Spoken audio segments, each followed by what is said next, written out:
Olá, pessoal. Como é que vocês estão? Espero que todos estejam bem, né?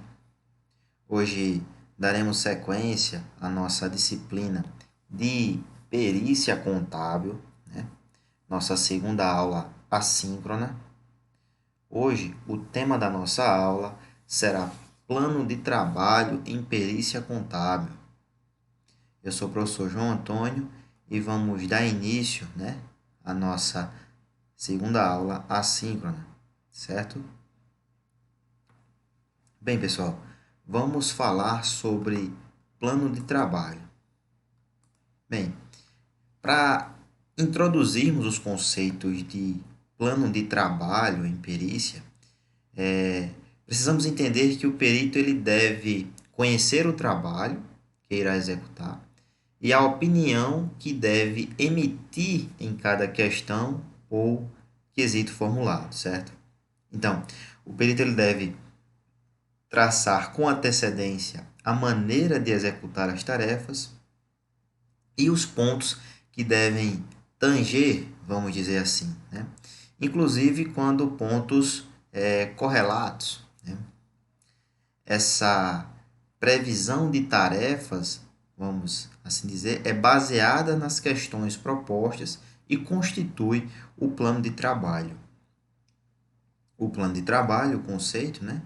É a previsão racionalmente organizada para a execução das tarefas no sentido de garantir a qualidade dos serviços para a redução dos riscos sobre a opinião ou a resposta que o perito vai estabelecer. Esse plano, esse plano de trabalho é um guia a ser seguido de forma organizada e harmônica, com as reflexões necessárias e as medidas que devem ser tomadas em cada quesito ou questão, certo? Desta forma, entendemos aí os conceitos e bases que definem o que é o plano de trabalho. Dito isto, pessoal, vamos agora ver quais as etapas, certo? Desse plano de trabalho. Para conseguir tal plano, é preciso seguir etapas. Sendo assim, o plano depende de, primeiramente, um pleno conhecimento da questão. A questão, pessoal, é o problema ao qual o perito ele foi contratado, ele foi chamado, né, para decidir, para opinar. Essa aqui é a questão. Opa, vamos voltar aqui. E no caso, essa questão ela pode ser judicial, né? E se for judicial, é de pleno conhecimento do processo. Então, o perito ele precisa ter esse conhecimento da questão e, no caso de judicial, de todo o processo, né? Pleno conhecimento de todos os fatos que motivam a tarefa. Então, ele deve saber o que está motivando a sua tarefa de perito, né? Quem são os interessados, né, nesse seu trabalho. Levantamento prévio dos recursos disponíveis para o exame. Então, ele tem que ter toda aquela base, aquele planejamento. Ele vai ter que fazer um levantamento do que vai estar disponível para a perícia ser realizada corretamente. Opa, desculpa aí, pessoal. Prazo ou tempo para execução das tarefas e entrega do laudo ou parecer. Ele tem que estar com isso tudo com uma certa previsibilidade para que aconteça de forma correta. Então ele vai se organizar, fazer cronogramas para saber quanto tempo ele vai levar para a execução dessa perícia. Acessibilidade aos dados. Se depende de muitos locais, com deslocamentos, burocracias. Então, como é que esses dados vão estar acessíveis? Como é que vai estar o estado desses dados? Se esses dados vão estar em estado já de corrosão, já estar deteriorados, se são dados computacionais que vai depender de terceiros, são essas questões. pleno conhecimento dos sistemas contábeis adotados e confiabilidade de documentação. Ou seja, o perito ele precisa ter um conhecimento dos sistemas contábeis, né, de diversas modalidades, quais sejam, porque os layouts podem até ser parecidos, né, algumas designações parecidas, mas o perito ele tem que ter uma consistência no manuseio desses sistemas contábeis, ter um conhecimento de sistemas de informações, de TI, né, para ter uma plausibilidade melhor quando se for analisar esses sistemas. E a confiabilidade da documentação é buscar por todos os meios possíveis, né, encontrar os dados que dão credibilidade ao que está nos dados, né, dar confiabilidade com documentos em anexo, vamos assim dizer. E, por fim, a natureza de apoio, a biblioteca, computadores e outros, se necessários.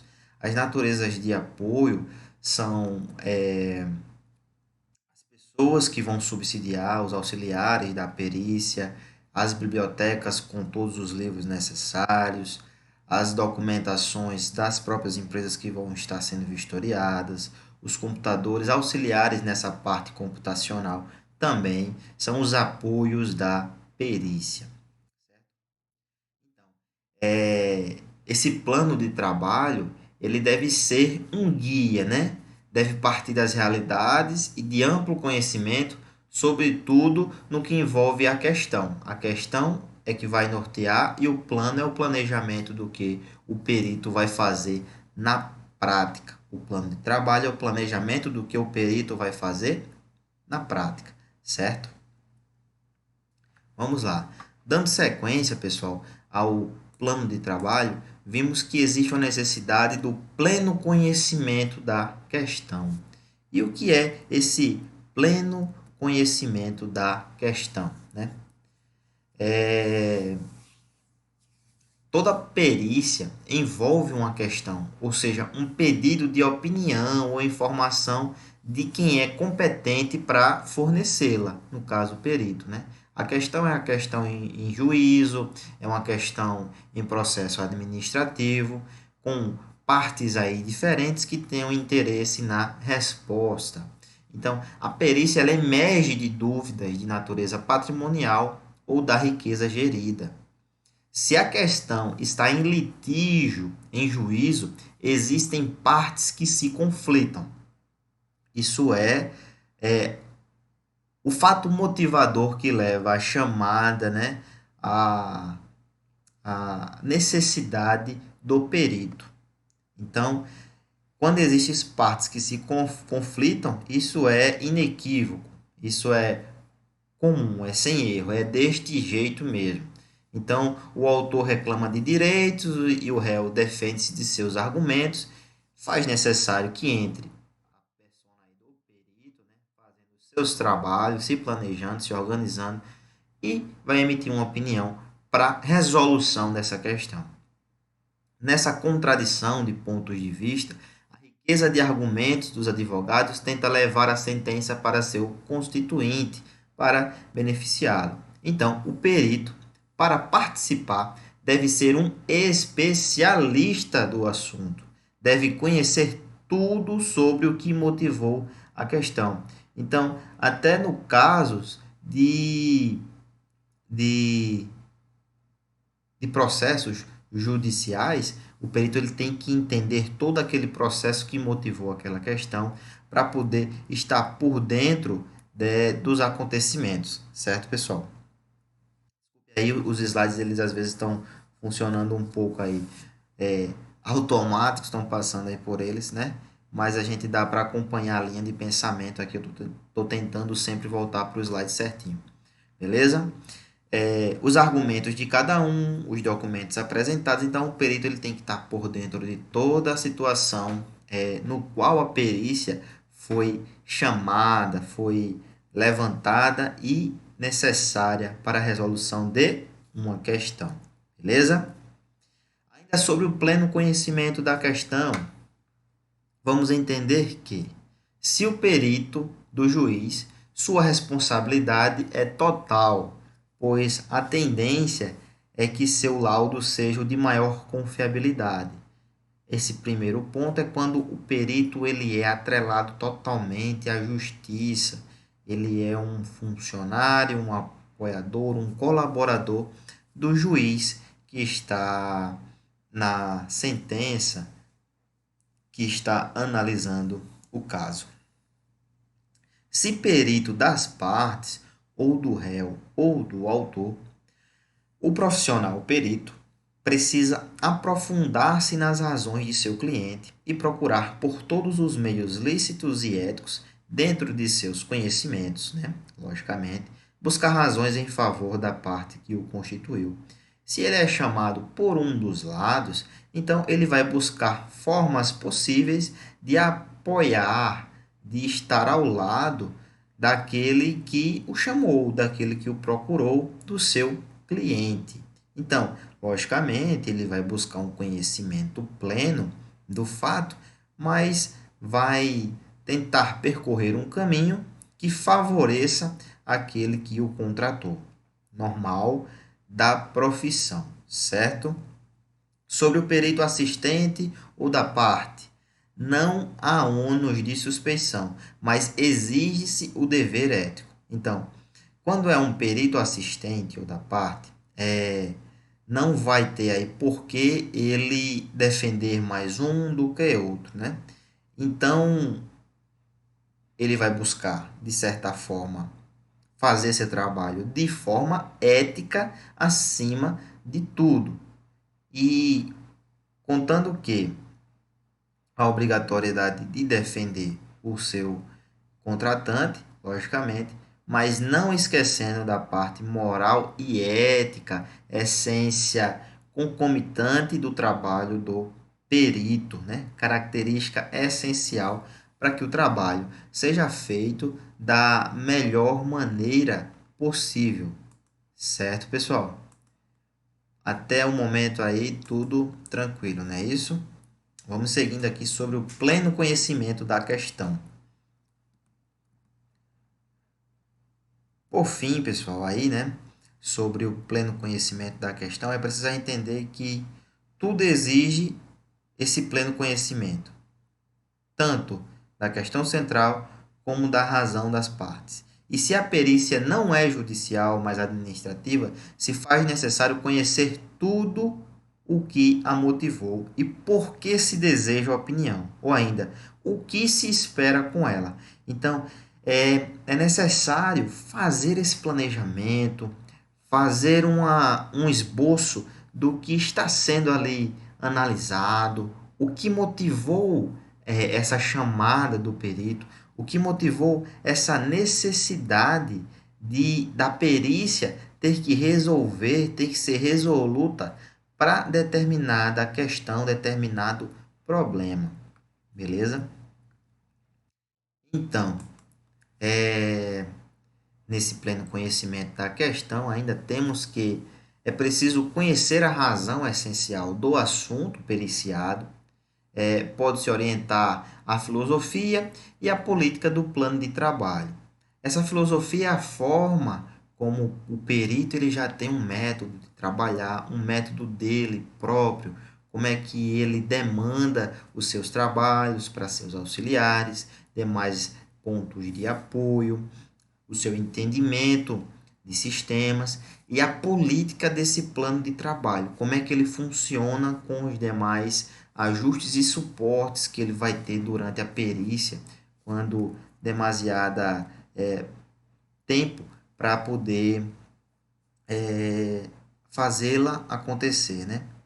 Então, como podem ser variadas as questões e variados os planos, é preciso ter esse conhecimento pleno, porque um processo judicial vai se estender a diversos apontamentos, críticas de ambos os lados, posicionamentos, é lógico, do juiz, né, que vai precisar da confiabilidade de seu perito.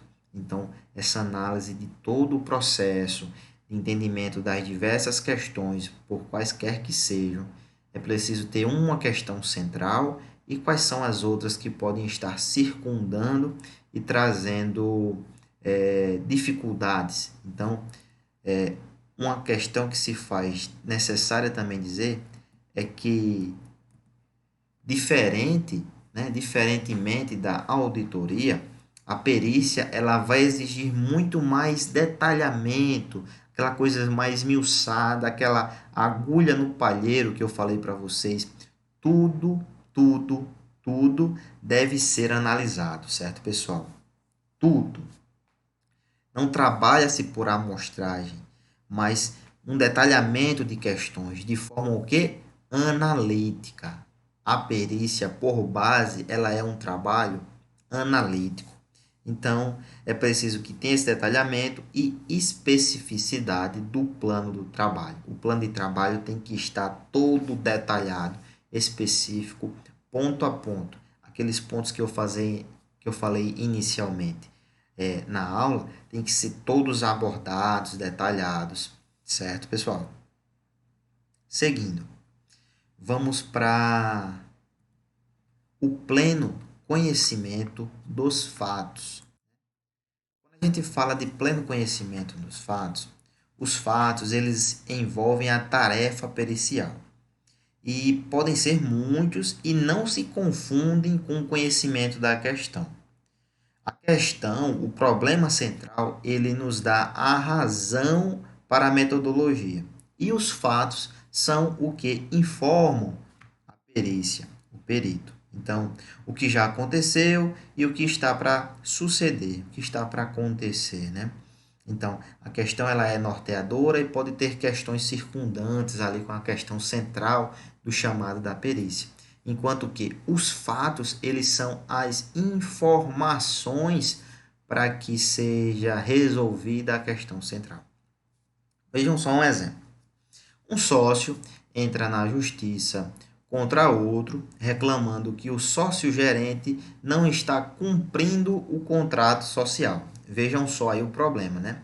A razão pode ser obter maior distribuição de lucro, mas os fatos que circundam a questão podem denunciar que, além do contrato social, houve um acordo de cotistas que o sócio do capital concordou que as distribuições só se fizessem quando o lucro fosse superior à determinação do percentual do patrimônio líquido, corrigido até a época de distribuição.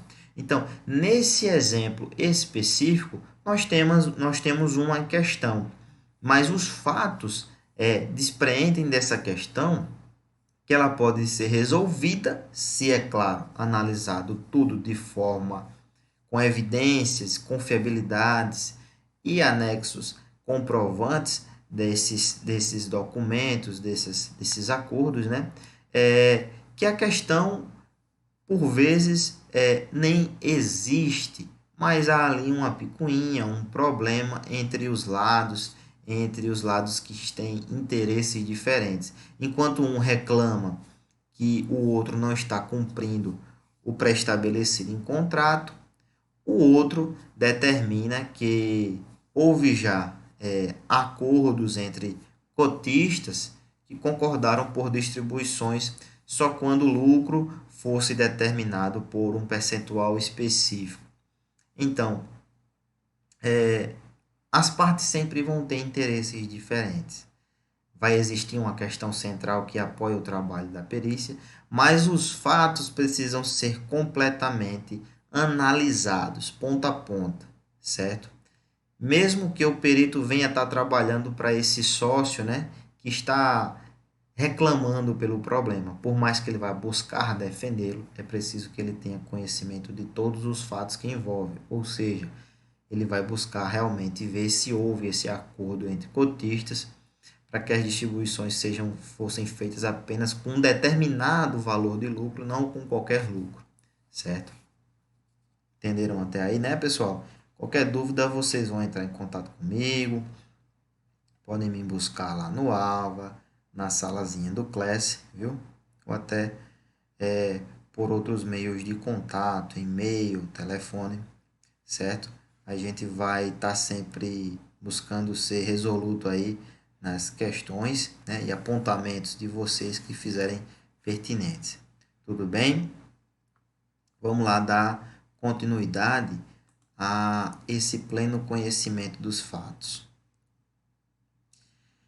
Então, a gente precisa entender que existem razões e existem os fatos, né?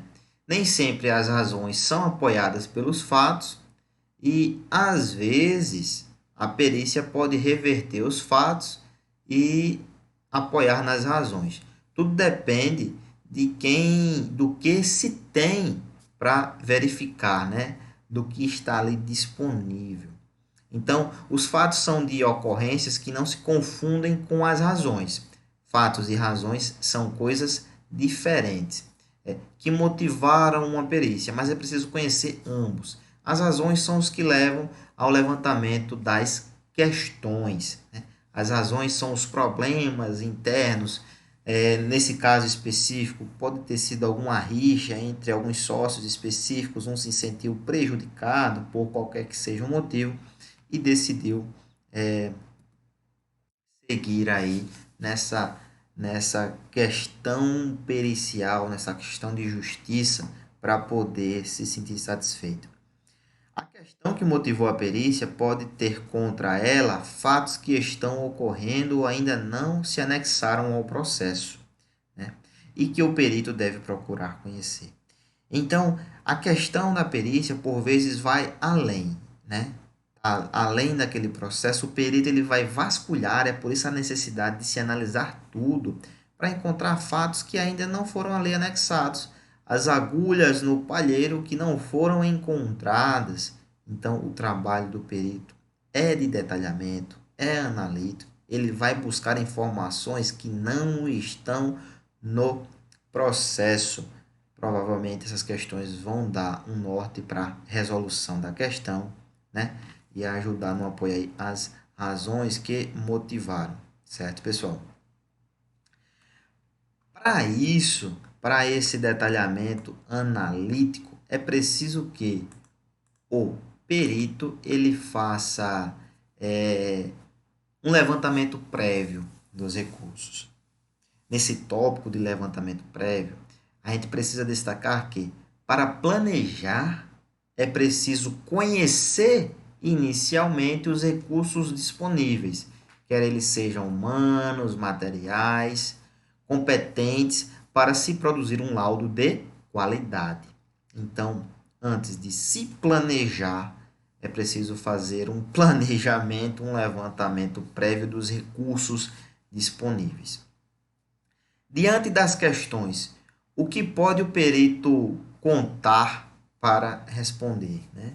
Então, para resolver a questão principal ali do processo no qual o perito foi chamado, com quem ele pode contar ou com que coisas, com que materiais ele pode contar para dar o seu suporte, né? Quais os recursos que ele tem para chegar na sua opinião final sobre a questão.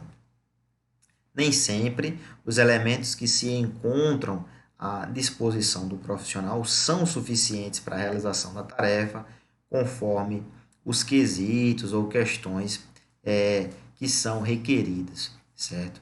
Então, o perito, ele, além de ter sua necessidade de acurácia, de características que vão elevar o seu trabalho, experiência, qualidade de observações, exímio conhecimento na questão em que foi chamado, ele vai precisar de apoios, de ajudas, né?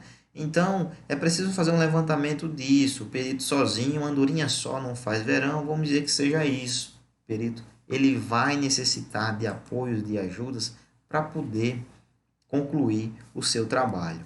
Beleza? Então, se a parte requer um exame de custos e a empresa não tem escrita contábil de custos, as dificuldades são grandes, né? Os materiais de apoio praticamente não vão existir, né? Se a parte contábil aí não estrutura, né, o que iria ser o respaldo para as informações do perito. São requeridos dados que exigem determinados controles e a empresa a ser examinada não dispõe deles. Complicam-se os levantamentos, né? Sejam dados financeiros, dados patrimoniais. Se a empresa não dispõe, se a empresa não fazia as devidas anotações, cadastros, como é que o perito vai fazer um levantamento concluso? Se requer opinião sobre a qualidade do produto e a empresa não dispõe de meios para tais cuidados, dificilmente se conseguirá chegar a conclusões, né?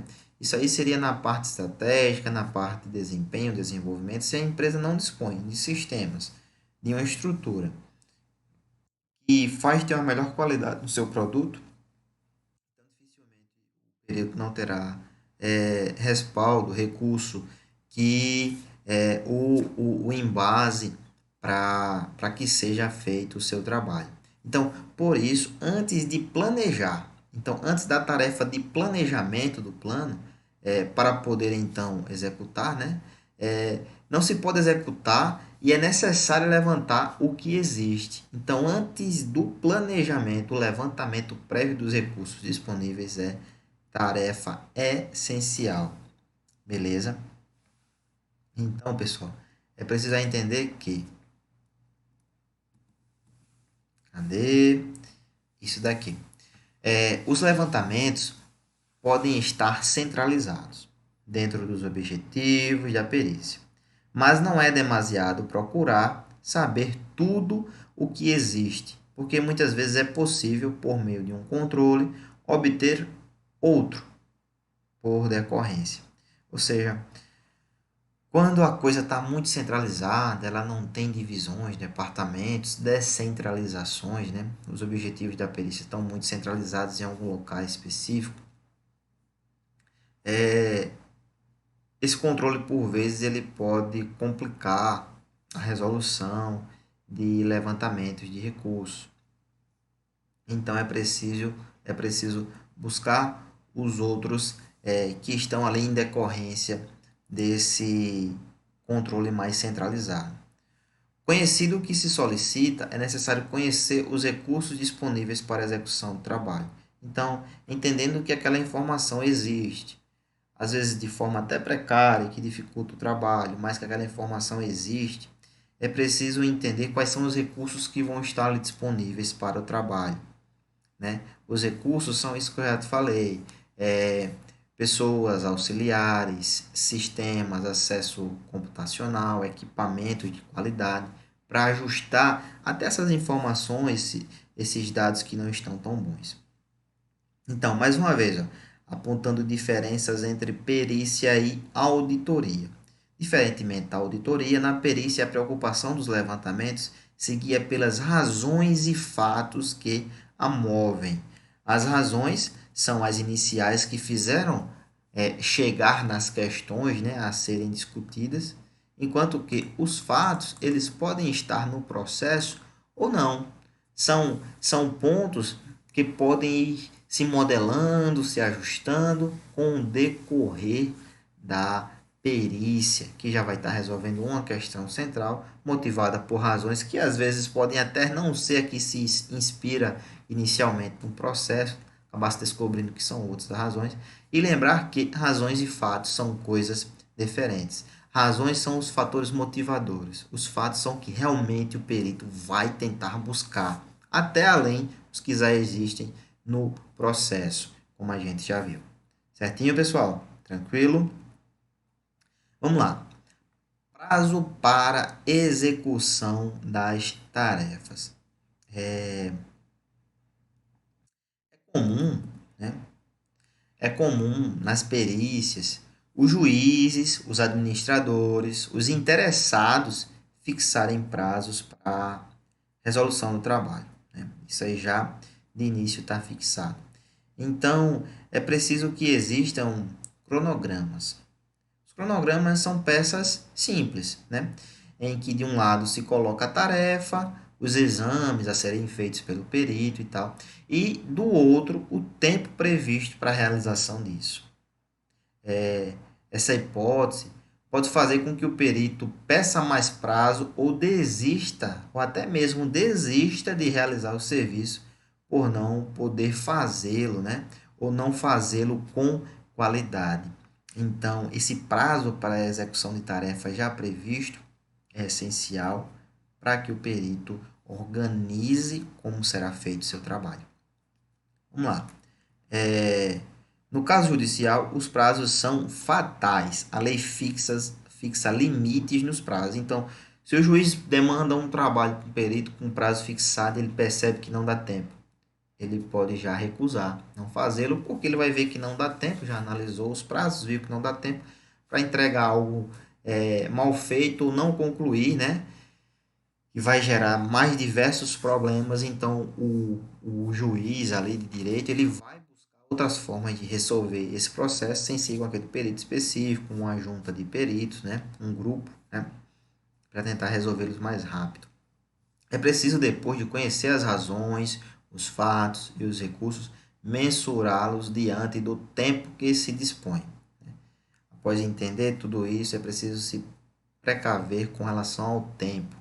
Então, o melhor critério é de realizar o quê? O cronograma, como eu já falei. O primeiro cronograma pode ser uma medida, desculpem, pode ser uma medida entre os fatores e o tempo. Vai ser feito primeiro um cronogramazinho inicial, ele vai servir de rascunho, para que nos cronogramas eles calculem as tarefas em horas de serviço.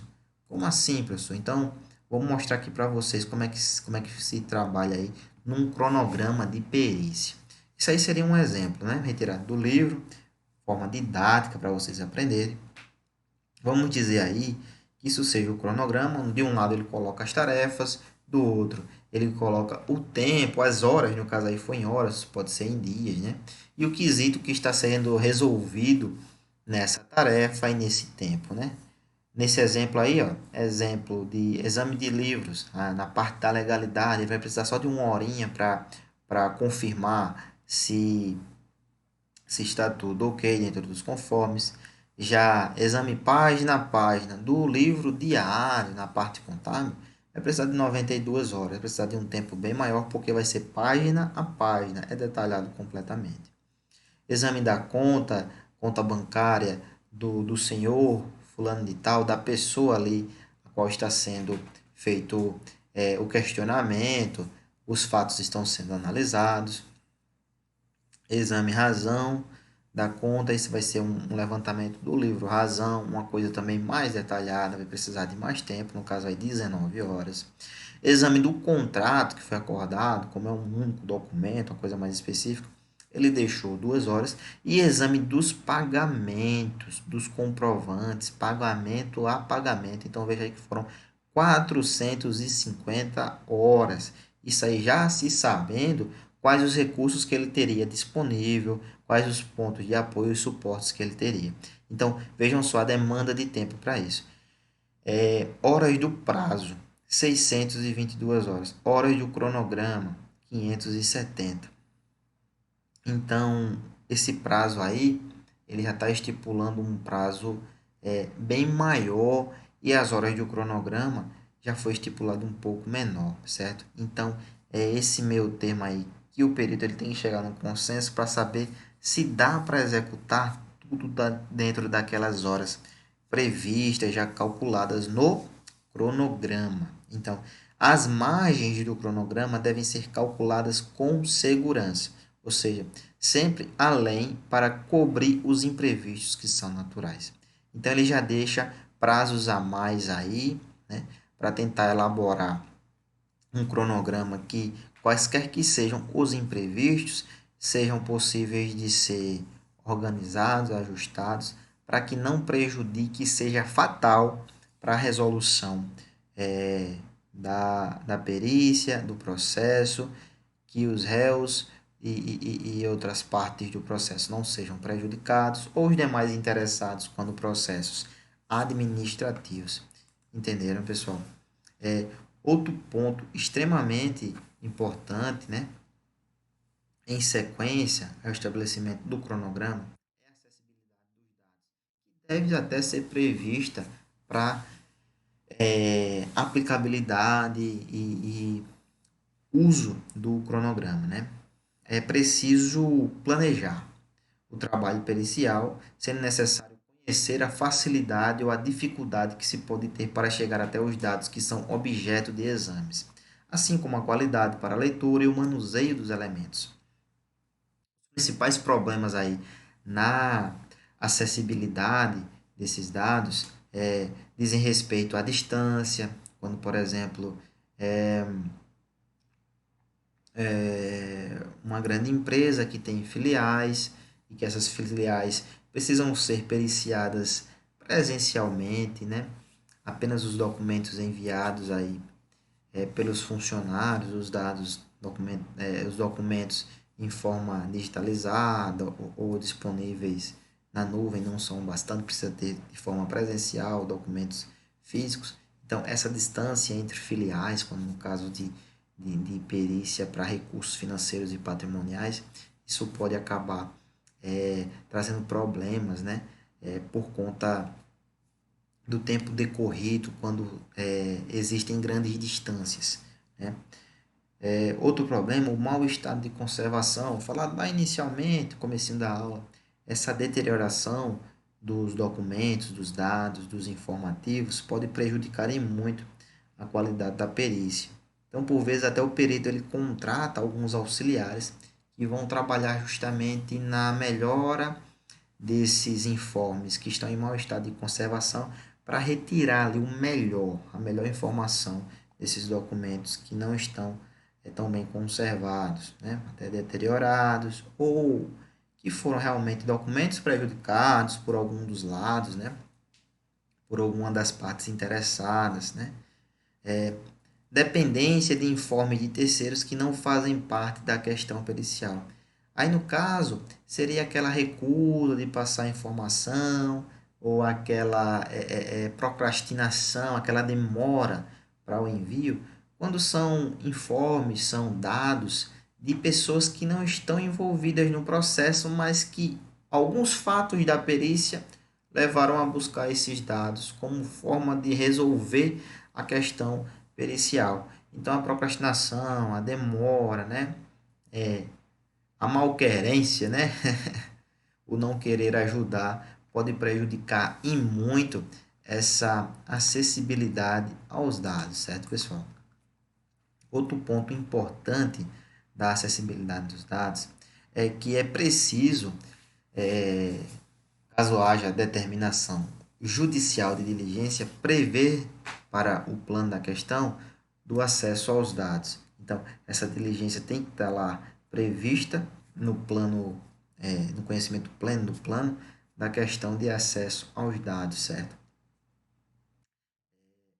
Empresas com muitas filiais, né?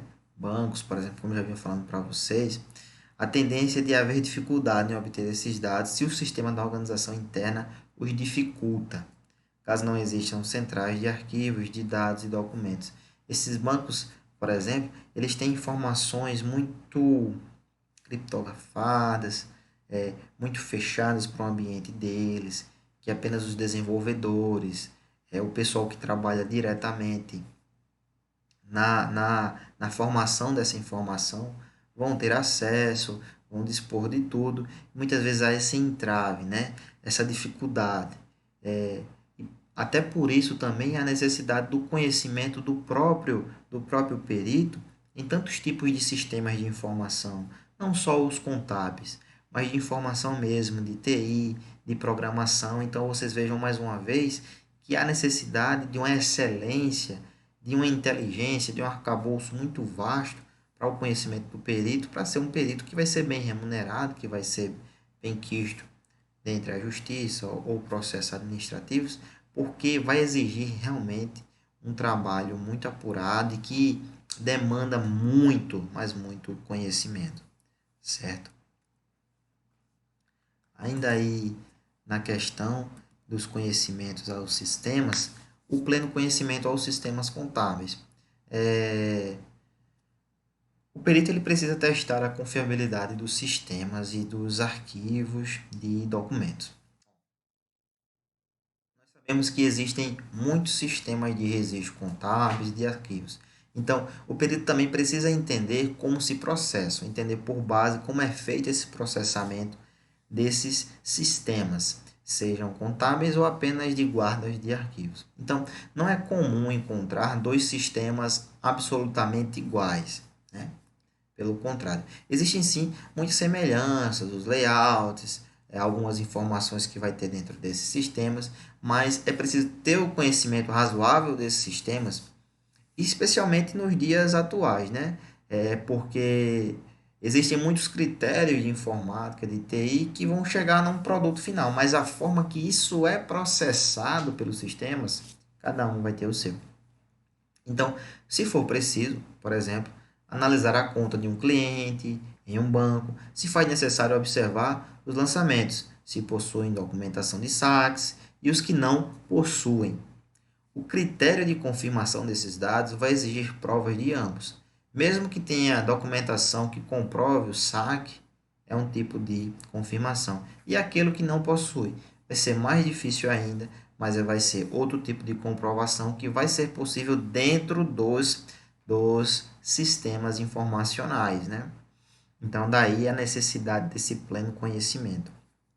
Com o atual regime, que facilita os saques, né, até aí os PIX dos dias atuais, né, no conteúdo aqui de vocês, no material ainda não fala de PIX, o livro ainda não foi no tempo do PIX, né, mas dificulta aí muito a perícia, né, essa facilidade entre os usuários para a perícia, para a informação, para os comprovantes que ela necessita, essa tempestividade de acontecimento desses fatos prejudica em muito o trabalho pericial, né? As metodologias precisam variar de acordo com as circunstâncias, né? No tempo lá dos cheques, se pediam as microfilmagens lá nos bancos, né? Hoje praticamente a gente não se vê mais falar em cheques, né? Em coisas do tipo, cartão, dinheiro físico mesmo, ou Pix, né? Depósitos, Pix, transferências. Certinho, pessoal? Então, após essa necessidade dos conhecimentos contábeis, é preciso também entender que a confiabilidade dos documentos é essencial, né, para o trabalho aí do perito. Ele precisa ter esse conhecimento, né, esse conhecimento documental. A verdade é que o plano pericial precisa conhecer como chegar aos dados e como comprová-los para entender que recursos tecnológicos serão empregados. Como eu já vinha falando para vocês, né? O conhecimento do perito nos dias atuais, o conhecimento requerido é muito grande, né? São muitas as demandas de informações e necessidades para a resolução da questão da perícia. Então vamos entender que, como cada caso pericial tem seu próprio caráter, sua especificidade, é possível que nessas variáveis de sistemas o perito possa adotar na mesma empresa em circunstâncias diferentes dos critérios, né? Como existe uma variedade, uma especificidade de sistemas, os critérios adotados para a busca podem ser diferentes, né? Essa imagem aí com várias formas de pesquisa, mesmo sendo tudo informacional, uma com dados, outra com gráficos, outra com leitura de biometria pela mão ali, outra com dados que vai precisar da face, outra ele já está usando a lupa para ver pequenos dados com horários, por exemplo. Então, é preciso combinar a necessidade de indagação com a possibilidade de sistemas de dados. É preciso fazer combinações para poder chegar na resolução da questão. Existem casos, pessoal, em que somente outros programas de computação armados para conferir as diversas formas de informação oferecem dados que se necessita. Então, às vezes, dentro do próprio sistema de informação da empresa sendo periciada, não vai se chegar no fato que se quer encontrar. Então, vai ser usado um outro sistema para tentar fazer uso daquela informação e encontrar os dados que necessita. Não havendo essa questão da confiabilidade, é preciso encontrar o caminho que se chegue a ela. Ou então declarar a impossibilidade de obtenção de elementos, né, para produzir uma opinião pericial de qualidade. Então, ou se tem confiabilidade nos documentos, ou não se chega na resolução de uma opinião, na resolução da questão com a opinião do perito, com qualidade, sem ressalvas, sem problemas. A confiabilidade é ponto central do trabalho do perito, certo? Vamos lá, pessoal. Estamos chegando já perto da fase final aqui da aula de hoje de plano de trabalho, mas não podemos deixar de falar da natureza de apoios. Como assim, professor? O que é isso, né? Que são naturezas de apoios. Muitas perícias elas necessitam de ajuda de auxiliares ou técnicos especialistas, notadamente quando a matéria a ser examinada é muito grande, né? O que eu disse ali para vocês de pessoal qualificado, de auxiliares com entendimento necessário para ajudar o perito. Havendo necessidade de pessoal, a empresa examinada pode se dispor a oferecer tal pessoal, mas também o perito deve estar preparado para utilizar seus auxiliares. Então, o perito ele vai decidir se esses apoios podem ser de dentro da empresa, de forma interna mesmo, ou se serão necessários os auxiliares do perito de forma externa à empresa, certo? O perito ele deve fazer um elenco dos apoios de quem necessita e onde poderá encontrá-los para depois realizar o plano.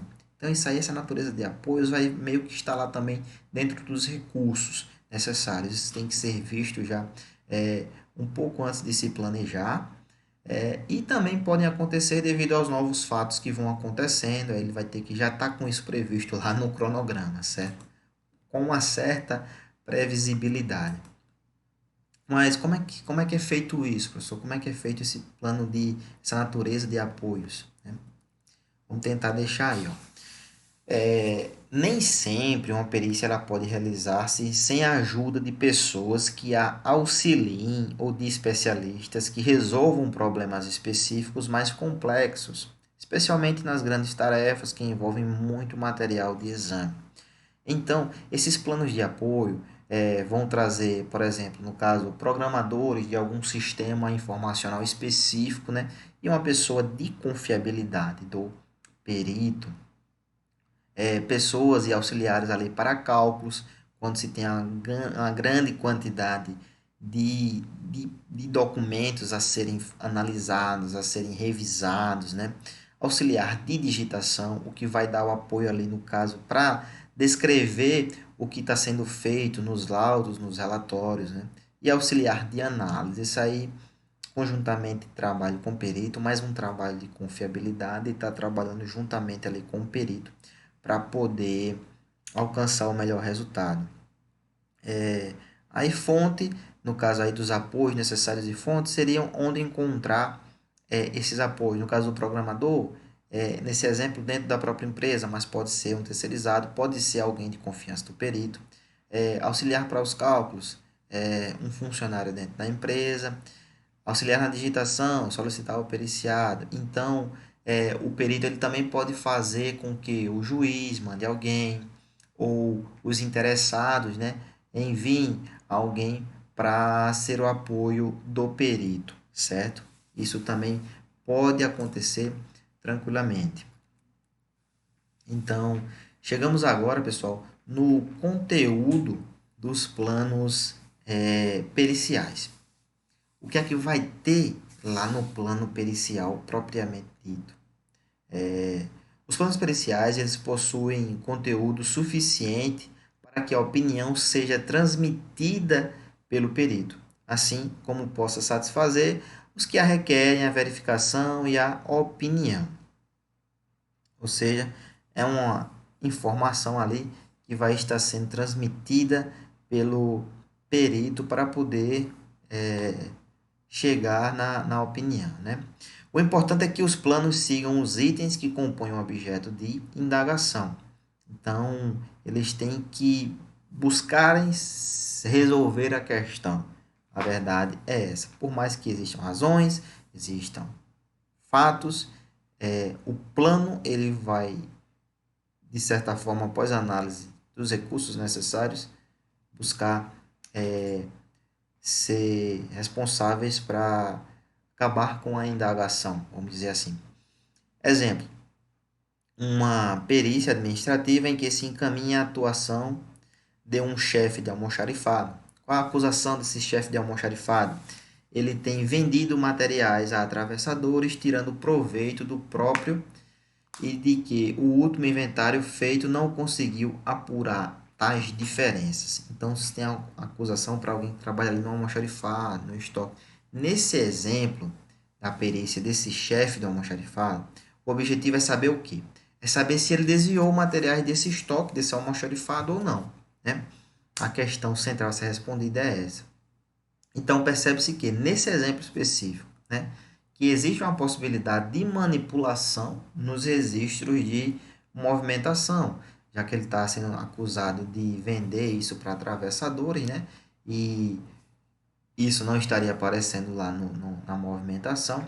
Então, podem ocorrer duas hipóteses básicas, a gente pode separar em dois perfis. Na primeira, a gente pode dizer que as compras elas estejam sendo registradas com as compras, as entradas estejam registradas com valor a menor, né? Por isso a manipulação aí nos registros.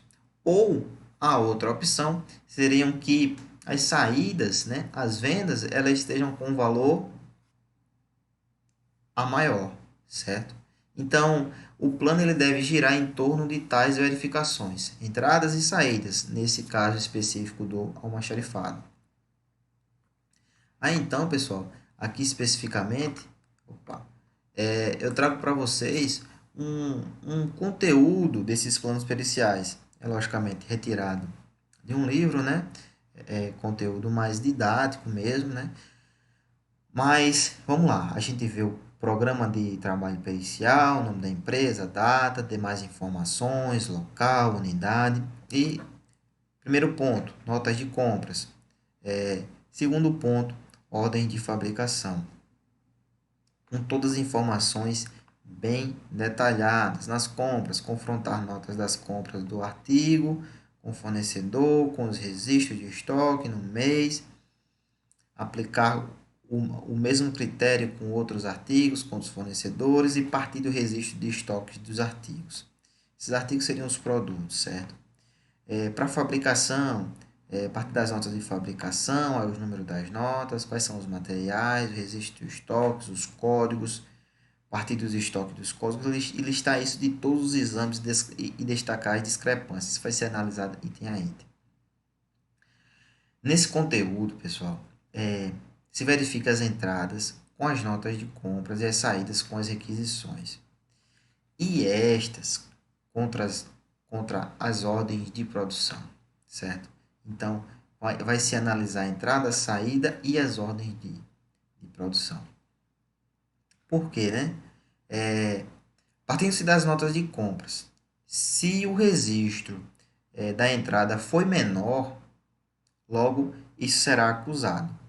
Se a gente tem a nota de compra e o registro lá nas entradas foi menor, já é um ponto a ser demarcado, né? Se ali é anotada a discrepância. Se as ordens de fabricação contra as notas de estoques, né? Isso aí vai ser partilhado, confrontado e comparado. Também, se detectar a diferença, vai ser anotada ali a discrepância. Os saldos de cada item do estoque precisam ser verificados se eles conferem com os levantamentos físicos que foram realizados. O que tem ali de saldo bate com o que está lá fisicamente. Esse tamanho vai ser analisado. E se encontrar diferenças, demarca lá a discrepância, né?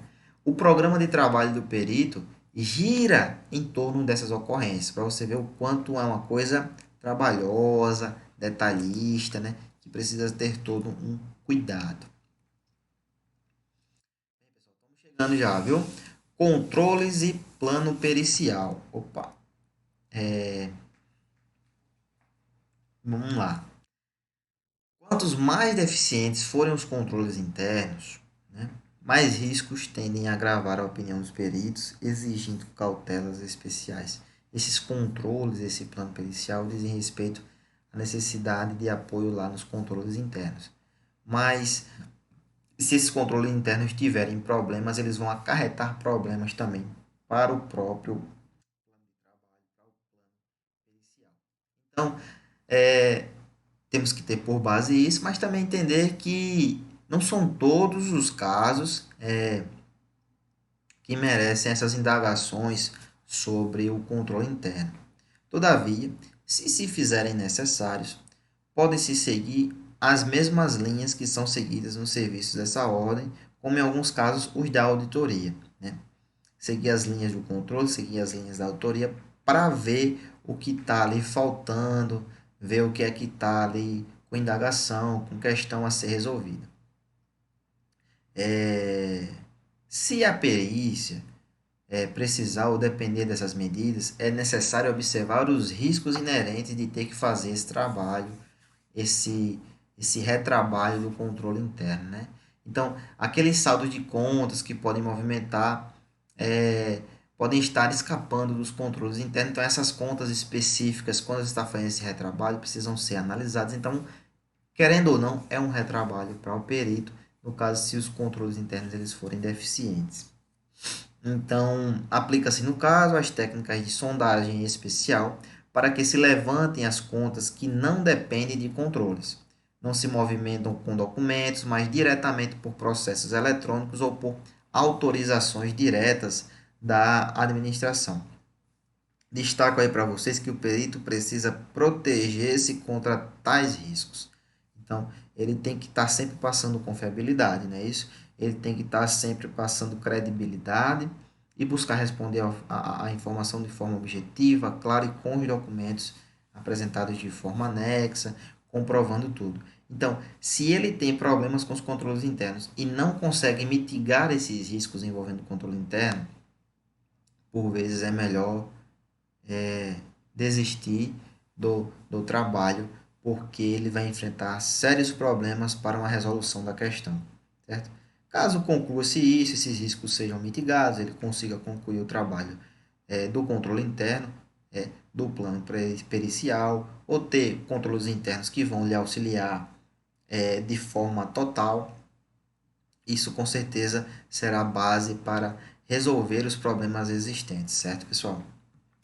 Então, por fim, né, chegamos aqui ao final dessa nossa terceira aula, né, a segunda de forma assíncrona, e quero agradecer a vocês por mais um momento de conhecimento, hoje falando sobre planos de trabalho da perícia, né, como é que são os passo a passo para chegar nessa documentação tão importante, nesse planejamento tão essencial para que o perito consiga entregar um relatório, uma opinião de qualidade, certo?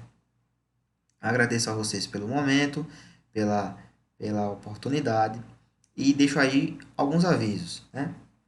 Já colocados no AVA, né? Mas que seguem aqui também no vídeo. A atividade assíncrona dessa segunda semana, para vocês, uma resenha crítica do artigo A Perícia Contábil, reflexões sobre o seu verdadeiro significado e importância, né? Que já está disponível para vocês, o PDF, para entregar até o próximo domingo, né?